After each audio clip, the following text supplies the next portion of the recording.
Good morning.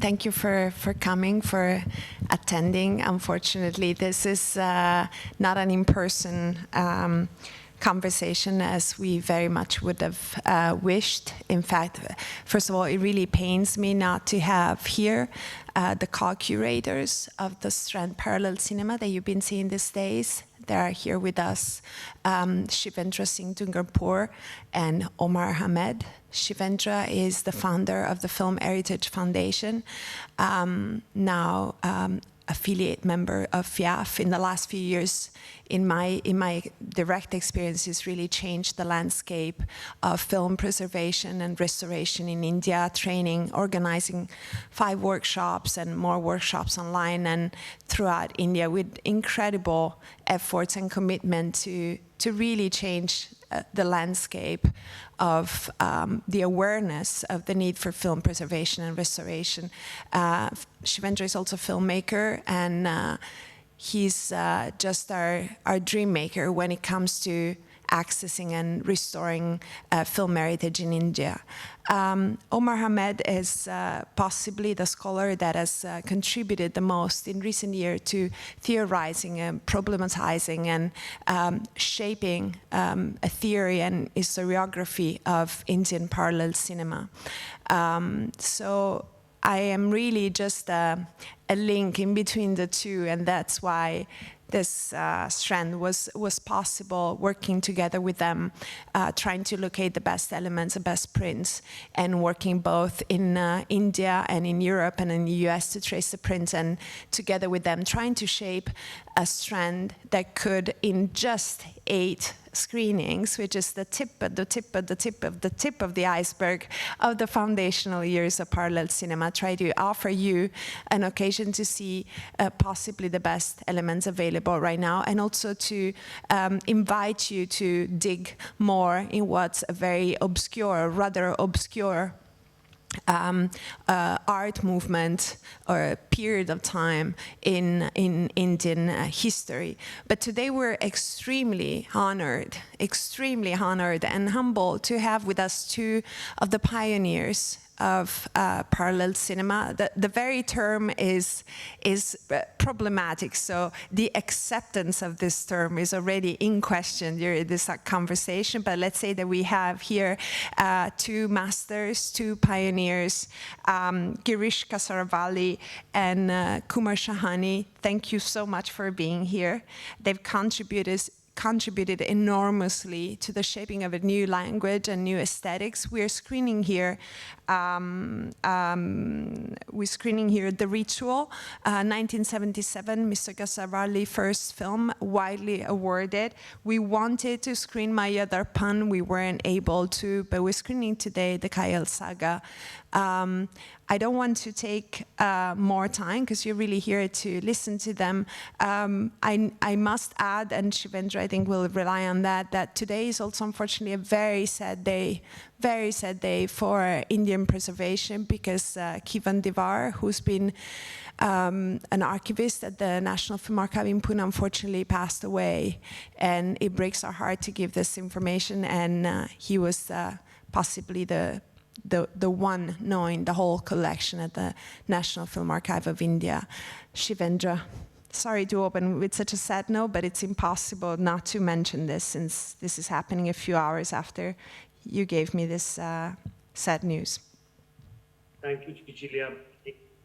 I think he was someone whom I sort of trusted in getting all the material from NFAI, and for NFAI, it's a huge loss, and after P.K. Nair, to have somebody like Divar. And I think what is really interesting is that all 3 of us, whether it's Mr. Kasaravalli or Mr. Shahani or myself, all 3 of us have had personal experiences with Divar, especially because we all came from the Film Institute, Pune. We studied there, and we are all 3 different generations, and it's really an honor for me to have I would call them my teachers, because I learned filmmaking from watching their films.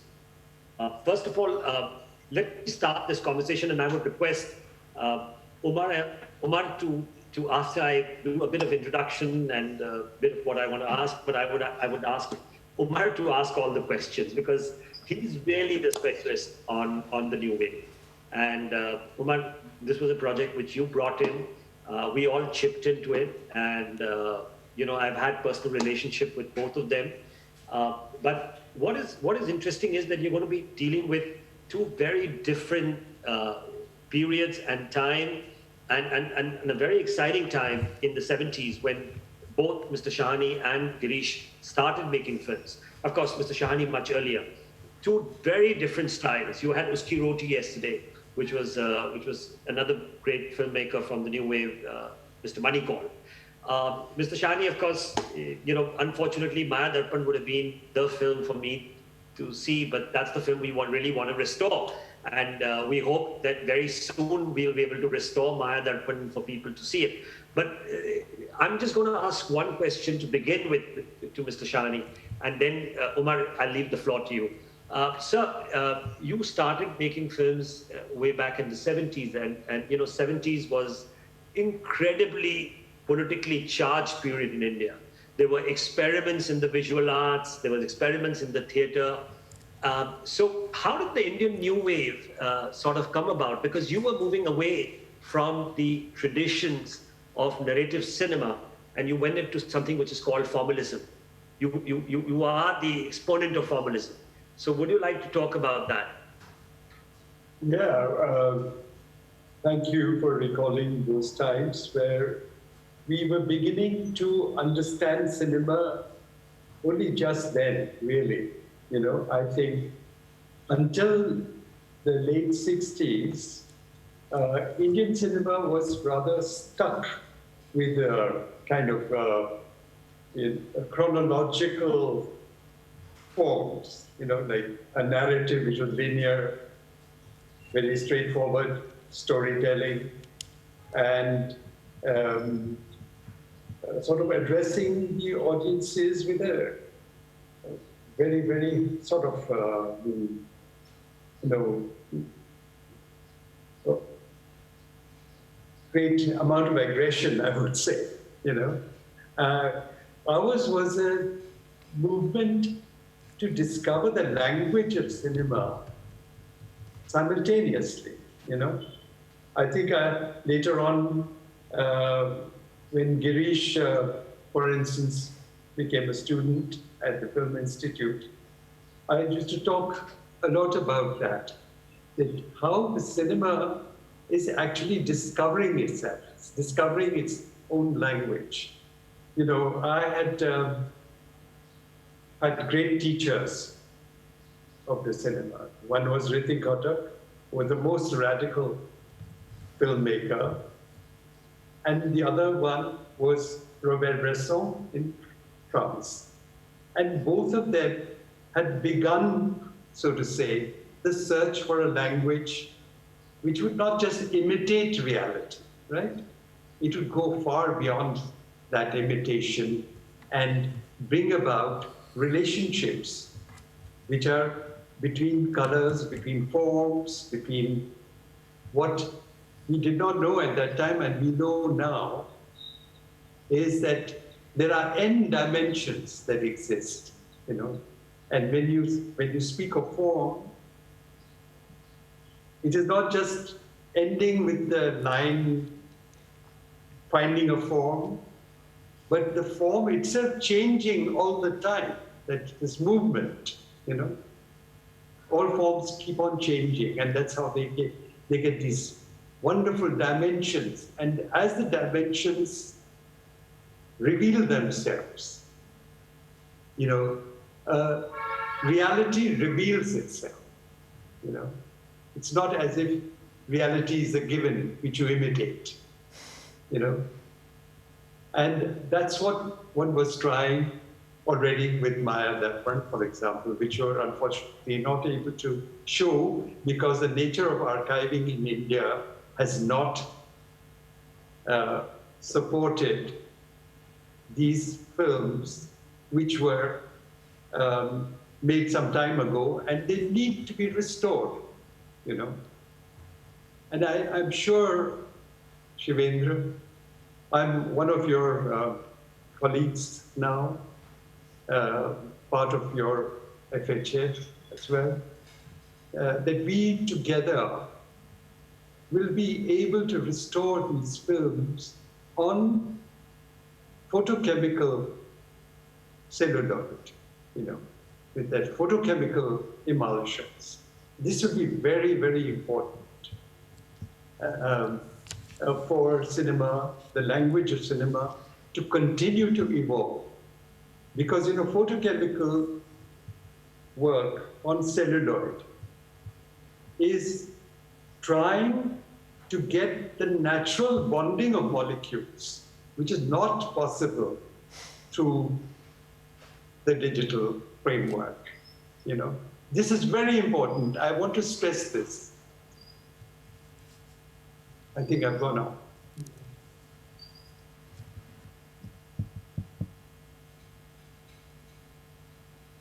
I can't hear you. Your microphone, Shivendra, went off. No, I think it's beautiful. Omar, do you want to continue from here, asking Girish? I think. Yeah. Thank you for including me in this dialogue and conversation today. I'm kind of a bit starstruck at the moment, being in the presence of filmmakers I've admired and like Kumar and Girish for such a long time, and all the work that Shivendra has done in terms of film preservation as well. It's so important and happening at a really kind of significant moment, I'd say, in terms of trying to kind of reclaim India's kind of cinematic past. But my opening question to both Kumar and Girish, if you'd like to start with your kind of response to this question, is both of you had formal training. So both of you went to film school. You both went to the FTII, which is the Film and Television Institute in India. So you were the first really kind of generation of filmmakers to have that kind of formal film education and training, which we hadn't seen before, because up until the early 1960s, there wasn't really anything like the institute in Pune, and which was really important in terms of helping the birth of kind of parallel cinema, which is a term which is often kind of disputed by a lot of people. What do we call this moment in India's history, the late 60s, early 70s? Parallel cinema seems to be often the one that everyone kind of wants to kind of circulate around. But going back to my question then, so what was it about the time and the kind of the training and the influences that you absorbed at the time during your kind of time at the Film Institute? Is that a question for me or to? Yeah, Girish, yes, if you'd like to start, please. Yeah, one of the major, it's not a problem, it's observations that in India, each region has its own compulsions to evolve its own kind of cinematic idiom, which differs from region to region. I come from a southern Indian state, and we had different kind of compulsions and pressures when I started making my first film. In fact, I was in the Film and Television Institute of India, Pune, from 72 to 75. I passed out in 75 and started immediately. I got a producer and I started working on it. And that was the time when cultural and social situation in Karnataka was quite active, but it was quite different. The pressures were quite different from the rest of India. And the new literary movement, new movement in painting, new movement in theater has started. And I would like to see the Kannada new cinema as a continuation of the whole process. So many of the people who are practicing theater, literature and things, they were all Lohiites. Ram Manohar Lohia is an important political figure in India. And they tried to bring in all that kind of a political insights into their work. And whether one is a Lohiite or not, one is drawn into it by the whole social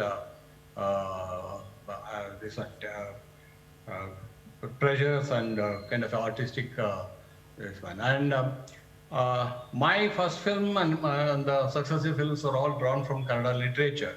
So in a sense, I constantly keep interacting with the socio-political situations and the cultural expressions of the region here. So Gatashada, be it my first film Gatashada or all the 14, 15 films that I have done, I was reacting to the situations that existed in my own home state. Which is Kannada, right? Is it the Kannada region? Yeah. Is the Kannada region, if I'm not mistaken? Kannada? The region you're from. I am from South India, from which is Karnataka. It wasn't I speak a language. Wasn't Satyajit Ray saying that the future of cinema lies in Kannada cinema? Didn't he say that at some point? Pardon? Satyajit Ray said that the future of cinema lays in Kannada cinema. You've been depicted as fulfilling that prediction for a long time. Yeah. What happened, between 67 and 77 or 80, the film movement in Karnataka was very strong. We were winning all the national awards. So that is one of the reasons why, what prompted Satyajit Ray to make that statement. But later on, of course, our Kannada film industry didn't live up to that expectation. Yeah. The literary movement in Karnataka at the time was very strong, and there was a strong emphasis on protest, and particularly the criticisms and the critiques of caste as well, which kind of directly fed into your own kind of work, which you've just briefly talked about. I mean, there was, if you go back to the early 60s and 70s as well, not just in Karnataka, but in other regions as well, there was more filmmakers turning to indigenous kind of Indian literature for the first time and using them as a source to kind of make films. Were you, Girish, did you see other filmmakers? Were you kind of inspired or influenced by other filmmakers who were doing that around you and thought, yeah, I need to do something similar to that? Well, in Kannada, the movement started with a film called Samskara, which is again based on a novel by Dr. U.R. Anantmurthy, a very strong cultural figure. And my first film, Gatashada, is also based on his short story. Samskara was based on his novel, and my film was based on his short story. And then on, for quite some time, a lot of major literary works were turned into cinema, films. And one of the strengths of Kannada cinema of that time was they were directly connected with the kind of socio-political and cultural movement of Kannada and also of India at that time.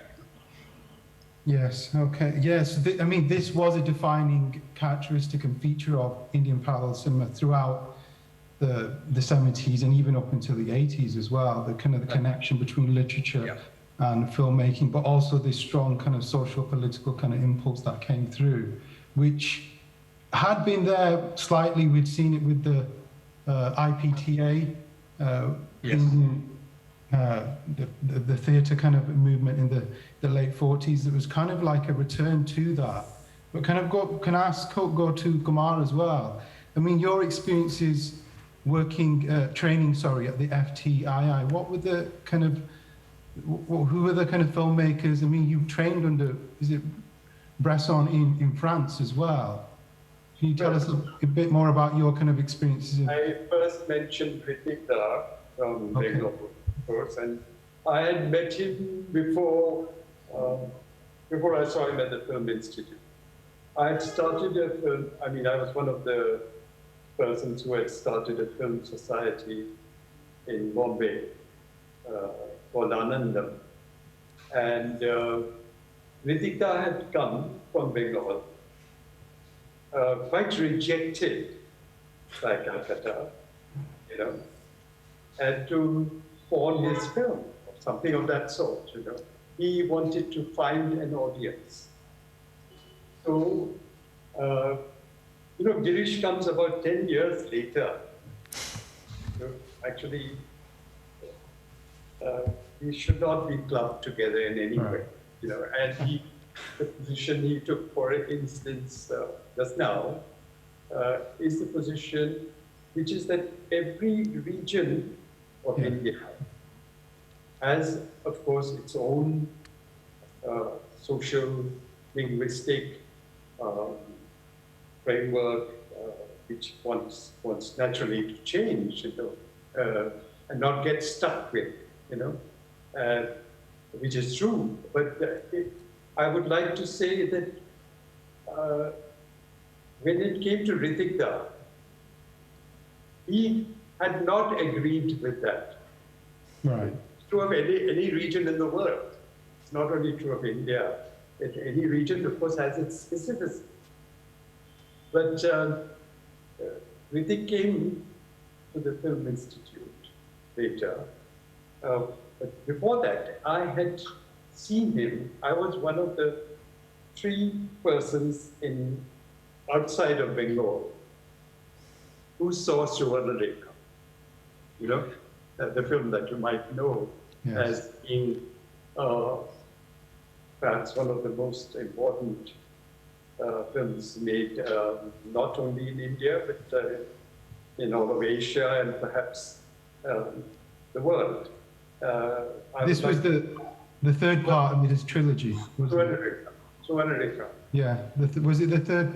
The partition trilogy, if you want to call it. Yes. Hiragatara, Komatanda, and Suvarnareka. Right. And you see, Ritik was automatically internationalist because of the partition. So am I. I was born in Pakistan. Oh, okay. So automatically, I'm an internationalist. And I'm most appreciated also, I think, across the subcontinent. You know, the last trip I made abroad was to Bangladesh. And, you know, I presided over that film festival. It's the first time I've done that. And, you know, for me, whether it's Pakistan or India, and within India, whether it's Kashmir or Karnataka or Kerala, you know, I look upon them as my own, right? And I've had the good fortune of also being invited at times to even develop institutions in different states of India, for example, or the Indian subcontinent, whichever way you want to look at. I wanted and have always wanted to get over the borders of nations and all that kind of thing, you know. And so do my daughters. Yeah. One of my daughters is an artist. The other daughter, and she's actually going so far as to even drop the line, you know, which creates the border, you know. Similarly, my eldest daughter worked for refugees in Britain, where you live, you know, and she still does. So she's constantly interested in the diaspora, for example, you know, whichever diaspora addresses itself. And I believe, along with St. Augustine, you know, who was always always a diasporic individual, that wherever you are on this earth, you are a stranger, you know. St. Augustine is the basis, his philosophy is the basis of life on earth. And it is from that Bresson took off finally. Oh, okay. You know? So all this together makes me always search for a change in language. For me, Dante, for example, you're in Italy. I mean, you're not there.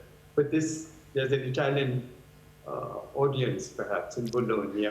It's an international audience here, yes, but... Right, but you're that location, Bologna.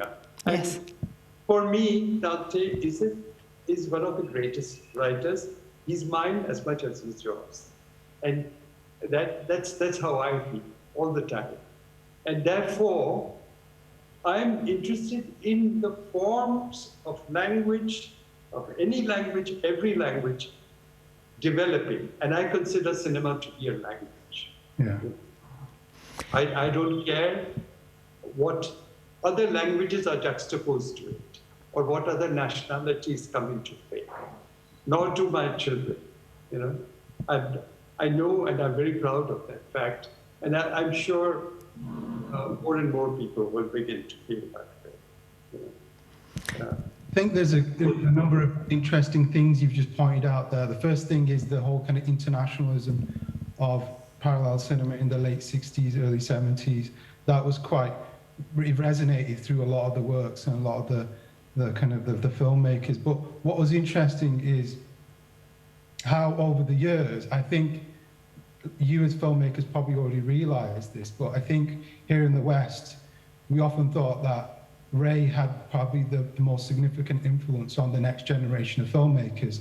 But I think there's been a massive shift now, and I think people have started to realize how significant Guttuk's work has been on that generation coming through, particularly, I mean, he was this, for me, and hearing from you, he was the single most biggest influence on shaping the perceptions and the kind of the aesthetic break that we saw in parallel cinema in the late 60s, early 70s. And that's really important, his work now. Yeah, because even Kumar, when I was in the institute, Ray was never an inspiration for us. Right. I mean, I discovered him much after the institute. In fact, I mean, Girish can talk about that, because I would like to know from Girish's time. For us, it was, we were deeply influenced by mostly Western filmmakers and Japanese and Kurosawa and Fellini and Tarkovsky and all that. But I think it was Ghattak who was but having said that, there was divided sections. And I think I would like Girish to answer that question, because Girish, how did you view Satyajit? To generalize, I think will be very difficult, because there are quite a big number of students who are greatly influenced by Ray, one among them. And also the Japanese cinema, Asian cinema in particular, because we believed in another kind of filmmaking, wherein, you know, go deeper into your society, and then, you know, it automatically gets universalized. A film which are very particular also gets generalized. So while making, one has to be very particular, but while perception, you know, when the film is ready, it becomes universal. That's how we believed, and that's how I looked at it. Japanese masters. Okay, it's not correct to say the students at FTI were not impressed or enamored by the oeuvre of Satyajit Ray. Quite a big section of students in FTI and large section of Indian cineasts are still, you know, admire the oeuvre of Satyajit Ray. Oops, sorry. I have a question. Yeah. I think Cecilia has a question. Sorry, just it's listening to you, it's very interesting, as it seems that this particular period in time, I'm hearing a rediscovery of more indigenous, look at indigenous tradition, and I'm also discovering great influence and cinema being greatly informed by like European masters. So how these two elements coexisted in a moment where I believe the idea of decolonization was setting in strong terms. This is the first question. And the other that has puzzled part of the audience I talked to yesterday, how does an art movement, if we want to summarize it this way, that Omar, for instance, you define in terms of rupture in your articles and your books, how is that funded by the state in terms of production means? How do you reconcile we, in our scheme of things, when a movement is running against a model, against classicism, but also against an idea of production or audience, it's normally running against the establishment. So how do you reconcile those two elements?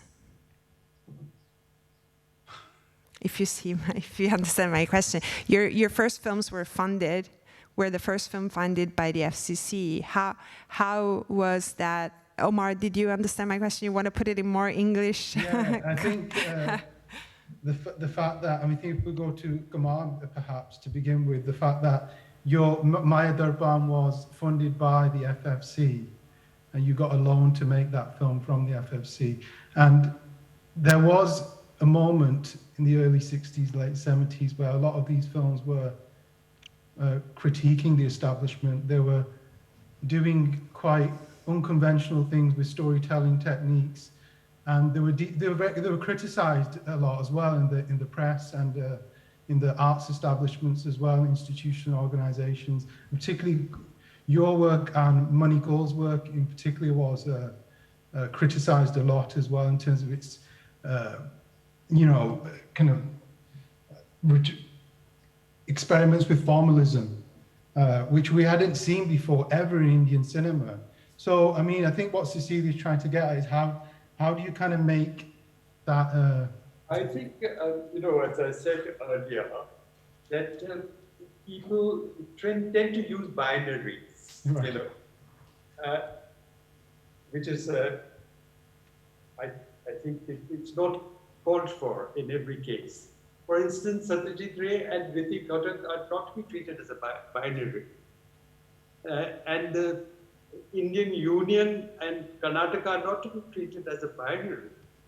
The Indian Union is supposed to be expressing the people, the aspirations of the people of that entire landscape, which is called India. Indeed, of all the languages, including cinema. I consider cinema to be an art form and a language on its own. Yeah. And I believe that as a person living on this planet, I should search for that individuation simultaneously with an epic vision. So the universal and the particular are also not to be treated as binaries opposed to one another. That is a kind of Aristotelian thinking, which is ridiculous. It doesn't come either from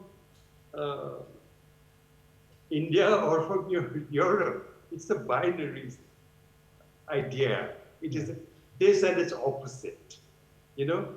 Very often, for instance, Maya Darpan, one of the most important things with it was color. And the color circle, again, to come back to why they call me a formalist, but what do they mean by formalism? The color circle was used by Indian dyers, Of course. to, from Pakistani dyers. In fact, they're not Pakistani or Indian or anything. But those dyers along the Indus,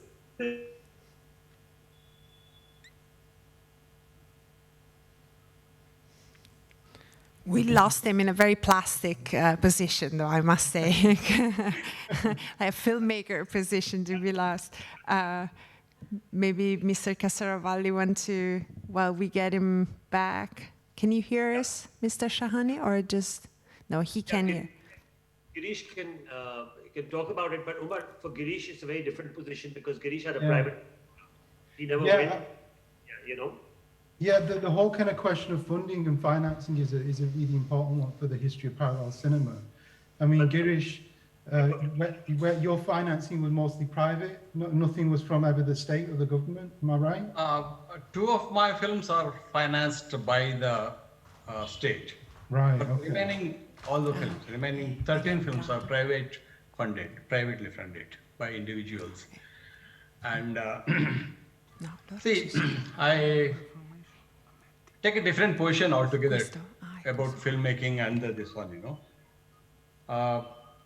See, when we, one of my favorite film directors are the Japanese masters. One among them is Yasujiro Ozu.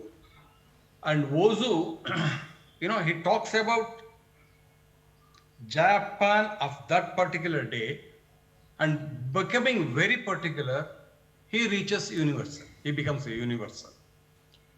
That is a kind of a very interesting process, which I think can become a template for many people. But when I use the film, when I make the film, I don't borrow any of those things. But I look at my own this one, you know, from my own community, from my own country, from my own state, from my own community, commune.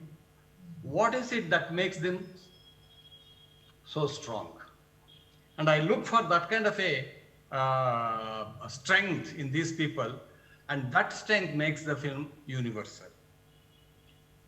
You see, in Gatashraddha, I have decided to, because it is about a ritual.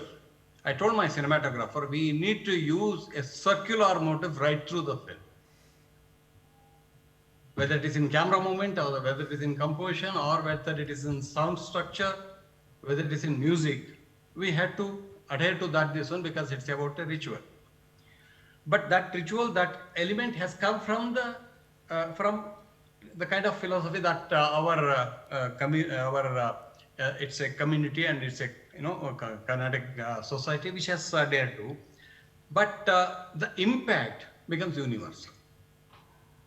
One who is looking at the impact, then if he goes back, then he will find all the meaning. So I'm not trying to impose my meaning on the viewer, but I am letting him discover the elements so that he can understand the emotions better.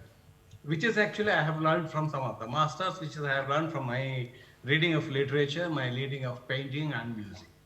And I am adapting that in my films. Yeah, because your films have a strong degree of objectivity in the way in which they're filmed and the way in which you use your camera. But going back to kind of funding and distribution, your film Gatishraddha was championed a lot by film societies in Canada, in Karnataka at the time. I mean, how important, because a lot of these films didn't get distributed into cinemas, parallel cinema films, so they travel through film societies, other ways and kind of routes. How important do you think that was for the success of your first film? My film was actually distributed. It was released. Okay. Did very well at the box office. Only my later films didn't find the audience, but then by then, we started getting this one from other sources, television and that kind of sources. But earlier films, they all were released in Karnataka, and they got back the money from the audience, right, from the spectators. That's good to see, because I think in the early initial foundational years, there were films that weren't outside of Karnataka, that were not even released. And I'm speaking here about Mani Kaul's or Skiroti. I don't think it was released into cinemas. Maya Darpan, I think, wasn't released into cinemas either as well. I mean, Kumar, what do you think, how frustrating was the distribution system in India is very different. Yeah. For the North Indian languages, there was no possibility of getting distribution of the sorts that mainstream cinema had captured. It's a bit like American cinema almost doesn't exist, I mean, in commercial houses. It's Hollywood cinema, and Hollywood is not American, And so what happened was that it's a well-known fact that in Hollywood, you don't even know who the owner of anything is for more than one day, So it's globalization at its, whatever, most innovative mode. But in India, all the cinema houses were all the cinema houses were open only to a certain kind of work, which and the distributors completely dictated what should happen in a piece of work. I mean, even the great successes like Raj Kapoor, the greatest showman that North Indian cinema had sometimes to bow to people who thought that they were the makers of that, of his work. Raj Saab, in fact, spoke to me about it, and there are photographs of Raj Kapoor in dialogue with these people. Those distributors also who distributed his films have told me how often they would have had to change his beginnings and ends and middles, according to their likes and dislikes. So anyway, sometimes he was saved by the now non-existent Soviet Union, and sometimes by the Arabs who loved his cinema, the West Asian, as they are called, audiences. And his films, in fact, tried to deal with that contradiction, if you like, in the Marxist sense, not in the binary sense, and he engaged people like Khwaja Ahmed Abbas to write those scripts, for example. That is the marvelous thing, that struggle was addressed by, by the spirit to challenge a hegemony, coming from the market. And this is something that I had many discussions about, even with Manikdal, with Satyajit Ray. I mean, do you think parallel cinema tried to do that? It tried to challenge the hegemony of kind of contemporary, mainstream? Yes, not only contemporary mainstream, but any other form of hegemony. Not only that of the cultural hegemony of the market, but other forms of hegemony, including that which came from Europe or America or the Soviet Union. It was all being addressed by the works which did not even want to see oneself like the other saw you. I had to, in Maya Darpan, what was I doing, if you ask me? I was trying very hard to acknowledge the light that falls on our faces, the colors that emerge from our bodies and from our dying, and to work out a set of liberation possibilities in our perception and cognition. It is not a question of being, just waving a flag, Yeah, I mean, you mentioned color because Ashish Rajash wrote a review of your film, Maya Darpan. He said it was the most important color film to come out of Indian cinema for a very long time. But somebody else who was from Britain. Oh, right, okay. And Mansell Stimson. He was the first person to bring it to light, more than anybody else. And Bansi Chandragupta, that is Satyajit Ray's art director, had worked with me on that film. Each wall had a different tint of, in the white. So that the action in front of it with a certain costume and the light falling from outside on it, the emotion, etc., was transformed into a way which only the cinema could yield, a meaning Yeah. Yeah. So I'm that kind of a formalist, you know. I think my frustration is that you can't. I've never actually seen the film in an actual. You haven't seen it. In a proper, the way it was shot. Yes, yes, indeed. I hope that Durgarpur will be able well, to. this is kind of leading back to the kind of going full circle and how important film preservation and restoration, the work that Shivendra has been doing. Absolutely, yeah. Is going to be so important, kind of rescuing and reclaiming these films, particularly your work, where colour is so important, and we need to see these films in the proper context in which you kind of made them. Yes. You know, what is there in cinema actually? There's languages of different. In fact, in Khayal Gatha, which we've just seen, there are many languages. Yeah. You know, and there are colors. The color palette here in Khayal Gatha is very different from the one which I use in my other part, because it is directly related to the miniature paintings of that entire region, from Persia to India, that entire region, you know, it doesn't exclude any of it. I owe it to all of them who made the Taj Mahal, for example, that Khayal Gatha could be made, you know. And they certainly extend to the borders of Greece, you know. Persia and Greece were at war most times of history.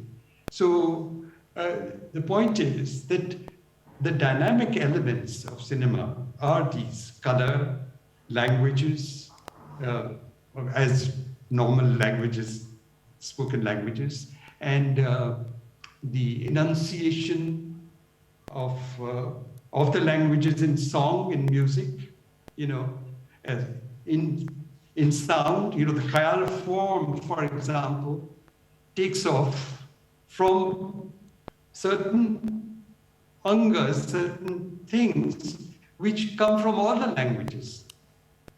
The Indian languages, each language has all the great mainstreams of the world. You know, the Indo-Tibetan and the Arabic and all that, the European, everything comes together in it. So for me, that is the world, and that is what cinema is capable of. And I would like to work towards that.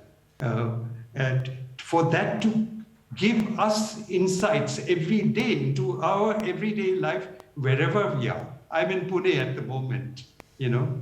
You are in England, where my daughters are as well, you know. And my cousins are perhaps living in Pakistan. I don't look upon them as any different. And I know every one of us has very similar problems, you know. The light outside today here is very dull, it's raining. The light is very, very sharp and striking in the deserts of the world, you know, where it's not raining. But what we face in our everyday life is very, very similar. So it is not universal against the particular. The particular has to deal with the universal all the time, unfortunately, you know. I think it's really heartwarming to hear both you and Girish talk about cinema as this universal kind of form, but also the emphasis you put on languages. And that was such a beautiful moment for all parallel cinema in the late 60s, early 70s, was the creative hybridity that we saw, which was really extraordinary, because you had this, you know, range of filmmaking techniques and kind of real kind of dispensation of non-narrative, of narrative storytelling, a movement, a shift toward non-narrative kind of storytelling, which was in your work, which was in so many, Mrinal Sen's work in particular at the time as well.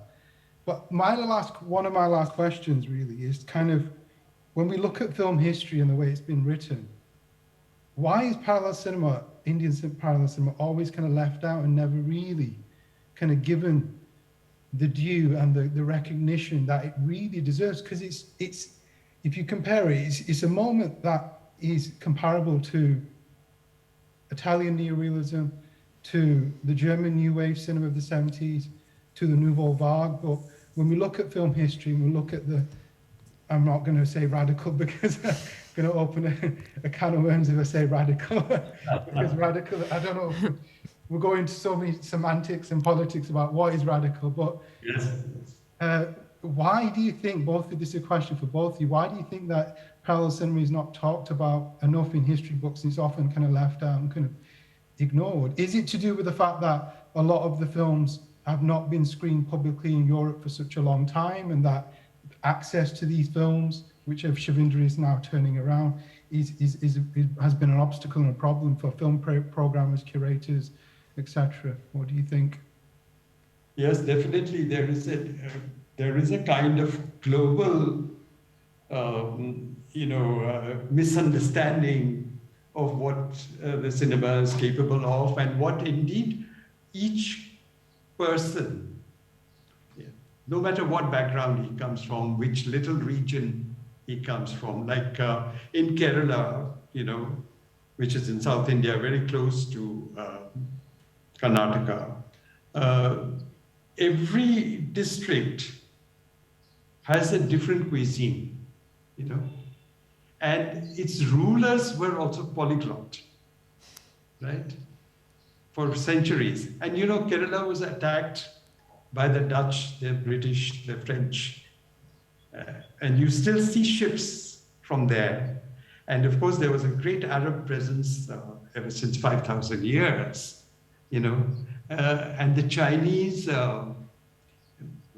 also were in the Indian Ocean there operating. And all this culture shifted from the lagoons of Kerala to the lagoons of Venice, Together, those ships went there. And Venice consolidated it all into the Renaissance. What a wonderful thing. So again, I want to compliment, Bologna and Italy, and for having understood this fact that you can indeed take influences from everywhere, even from your colonizer. Mahatma Gandhi taught us that. Let the winds of all the countries from everywhere blow through our house, And that means languages. And it has actually happened. I made a film on the flute, for example. And it's the British who told us that you have more than 200 odd flutes made out of bamboo. Just the flute, We have that kind of diversity. And of course, we must have that diversity. And I will fight till the end. There is a tribe in India of the Rajwas, in which every human being, every male human being, makes a flute. Otherwise, he cannot have a girlfriend. He makes his own flute, and that's what Krishna is about as well. This is the kind of country we live in, and this is the kind of world we live in. We must let every individual express herself in whatever way it is possible. Whether it's through color, through language, words, sounds, And right now I'm working on individuation, which can touch that very, very timber, which is given to us, each one of us separately. You can scientifically prove that also. Like each instrument that you make, like our tanpura, for example, the drum. Each one of them has its own timbre, which is it's not possible for another instrument to have. And right up to the Renaissance and Baroque period in music in the West, so right up to the Elizabethan times, like in UK, you can hear the Shrutis because each instrument was made that way. And our bodies are made that way, that each one of us has an individuation which is irreplaceable. That we might call it the soul, if you like, but that's what it is. Yeah, it's beautiful. Yeah. Girish, what's your kind of response to my question about why is parallel cinema often kind of is left out of kind of the way in which film history has been written? What are your opinions and thoughts on that? Probably for the same reason why Asian cinema doesn't find a place in the history of cinema written by others. There's a this one for European cinema, big chunk on American cinema, and very few pages for Asian cinema, and just a paragraph for Indian cinema. And that is the case even with Indian cinema. When they come to write about Indian cinema, they write mostly about Bollywood cinema, not even about popular cinema of the South or Bengal. Yeah. And when it comes to the parallel cinema made in regional languages, I shouldn't be using the term regional language, but the languages other than Hindi, they don't even get shown in other parts of India. That's one of the reasons. Right. Even a master like the works of master like Satyajit Ray is not seen in other parts of India. So how do you expect them to write about him? Like, you see, I know a lot of my friends haven't seen many of the important films made by Satyajit Ray. And my own home state, the neighboring state to my state is Kerala. And there are two very important filmmakers in Kerala, and their works are not seen here in Karnataka. So many of the film reviewers, film historians are not familiar with their works. So, but whereas they are very familiar with films made in Bollywood films made in Hindi. That's so interesting. That's one of the. Pardon? Yeah, I find that fascinating. The point about kind of regional kind of specificities and how films don't kind of transcend and get distributed into. There are many hurdles. One is that, of course, without subtitles you can't follow those films because the language is made in a different language. Second thing is that the reach is very limited. Like there are very important filmmakers in the Northeast, and somehow we don't get to see their films at all. We know they have been appreciated. They have been shown in very many festivals where they have won awards, but we don't get to see them. So that is the case. Why these kind of films are not written about. In fact, my first film is quite well seen all over India because it was taken up by Film Society Federation, and then they distributed it all over India. But now the Film Society movement is not very strong. So none of my later films are not shown. And we are making films in 55 languages, right? 55. And we have 10 major film industries, 10 major. The South, which I want to tell people who are not aware, the South constitutes nearly 60% of the film heritage. It's not Bollywood, it's the South. So, you have, and for everyone there, I know Cecilia will be running short of time. Right, we can take a few minutes more.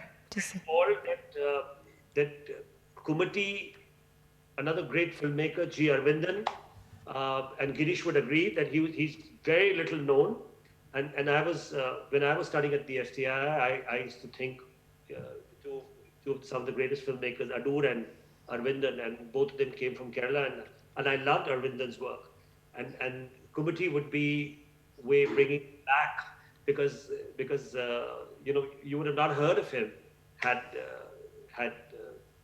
Film Foundation and Cinetica di Bologna had they not restored this film back onto people. So that's one of you can find answers in that particular film itself, that how much of regional cinema is not known. Yeah. There's so much that can be restored. Obviously, there's so much that one can restore because it's about obviously a long research and it's about funding. But I think one step, by working with you at this strand we're presenting here, really for like 15, 16 months to locate the elements, the prints, the DCPs, I think that one main effort that could be done by the community, the FIEF community, is to look in their own collections really thoroughly. And I think more and more we need a shared database of what's out there, because we might not always have the funding for restoration, but it's really good to know what is available, where we can start from in case there are funding or there's funding to join forces to restore a film or preserve a film. So I think that looking really carefully in one's collection can really be a first step. I just wanted to say the restoration of Gumati is a huge, huge significant moment for parallel cinema in terms of making that accessible now to other audiences who've never come across Aravindan's work. So this is going to open a door for parallel cinema internationally, I think, that we've not seen before. So that in itself is an extraordinary step, and that's, you know, hats off to Bologna and you guys and Shivendra for kind of taking that huge step. It's massive, really, for parallel cinema. Thank you, Omar. Thank you. I was just wondering if you wouldn't mind if there's a question from the audience to take, even though you can't see them, but if you can, if anybody has a question. Se qualcuno ha una domanda, una curiosità, una domanda, già che abbiamo questi registi qui con noi. No, too shy. There's so much we could talk about, really. I mean, each of these conversations should last, you know, double of this time, and it wouldn't be enough. I really appreciate you being part of this, and it really made a great difference to hear from you, to have your standpoint, and to be able to recall your own experiences. And I realize, I mean, we realize every day that much of what we are able to see is, you know, partially caused by what we can provide and what we can see. Also partially from a very Eurocentric, Western-centric film theory that has dominated for decades. And also, if I might say, like it happened in all major artistic waves. I think of the Nouvelle Vague, when there's also a tiny, maybe, responsibility on the filmmakers of a certain very popular or acclaimed filmmakers of the time, like the filmmakers of the Nouvelle Vague in France had basically cut away a major part of French film history that is now been, that for a while now has been discovered. So, for instance, we were talking about Manicol, and we screened the film yesterday, Uski Roti, and if I'm not mistaken, Ray didn't like the film, and Manicol wasn't able to make a new film for a while because of that. So I think it's obviously always a combination, a concurrence of events as to why some movements or moments in history or history of the arts are neglected. And I think it's our collective effort from all sides of the earth to try to change that, from each of us from our own field of belonging. Yep. Thank you, Cecilia. Thank you so much. Thank you. Do you want to add anything else before we close? Okay. Thank you so much for being with us. Have a great screening. Thank you. Yes. Bye-bye. Bye. Bye-bye. The audience is applauding you. I can't turn the computer. You're getting an applause. Thank you.